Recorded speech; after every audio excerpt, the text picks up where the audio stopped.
El eco de la verdad, los engañadores humanos. Jean-Marc regresó a Ginebra, se dejó caer en su sofá y luego le envió un mensaje a Echo.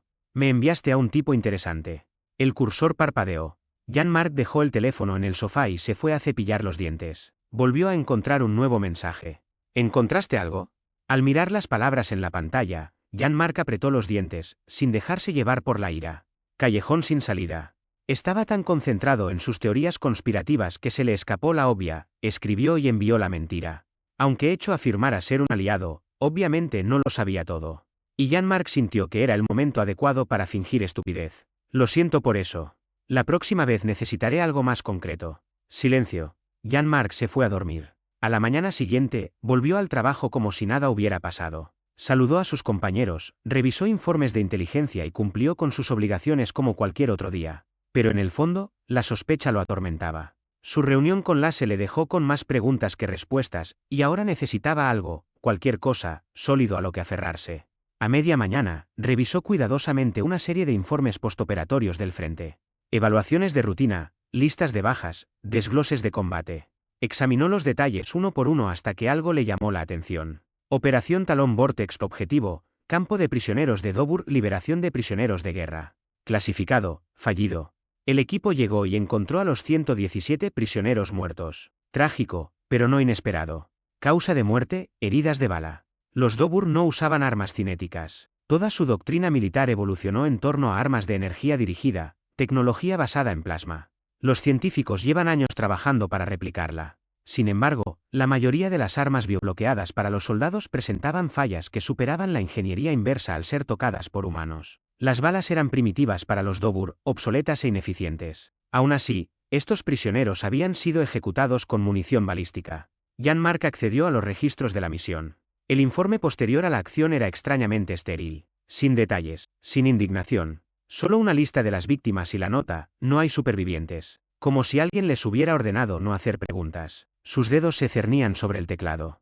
Si lo denunciaba, alguien sabría que lo había descubierto. Si era un encubrimiento, quien lo hubiera ideado se enteraría de Jean-Marc. Eso no era una opción.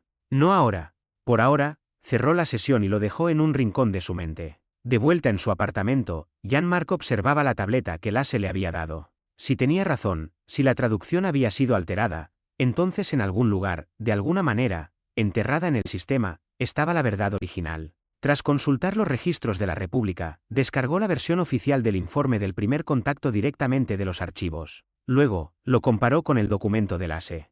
Un vistazo rápido no reveló grandes diferencias en la redacción, salvo los dos últimos párrafos sobre el resultado final, pero Jean-Marc no buscaba eso.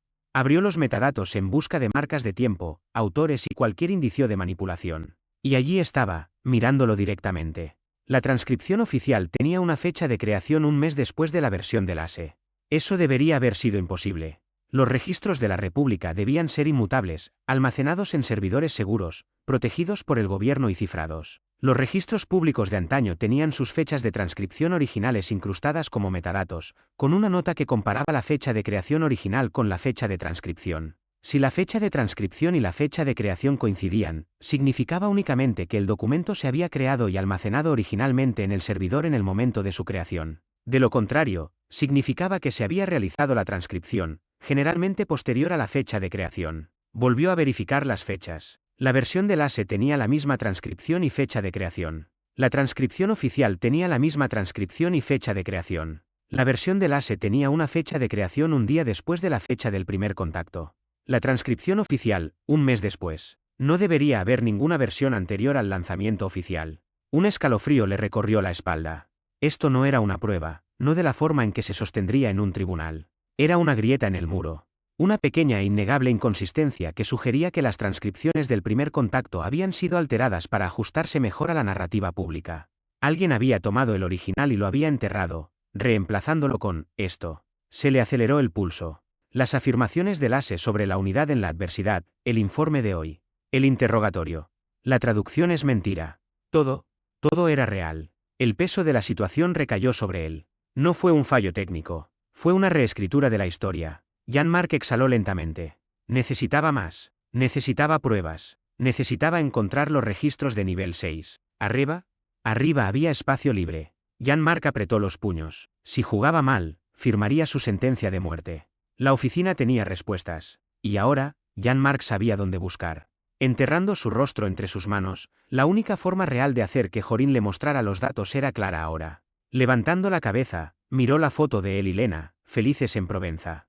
La tragedia que le sobrevino. Su propio sueño de los últimos 5 años. Esta llamada de atención que lo devolvió al mundo de los vivos. Subió a su habitación, abrió el armario, sacó el arma que llevaba guardada siglos y fue a limpiarla a la cocina. Si Jorín no le daba las respuestas que buscaba por voluntad propia, esto podría convencerlo. Después de todo, Jean-Marc superó el programa de entrenamiento de la agencia. Jorín sabía de lo que era capaz.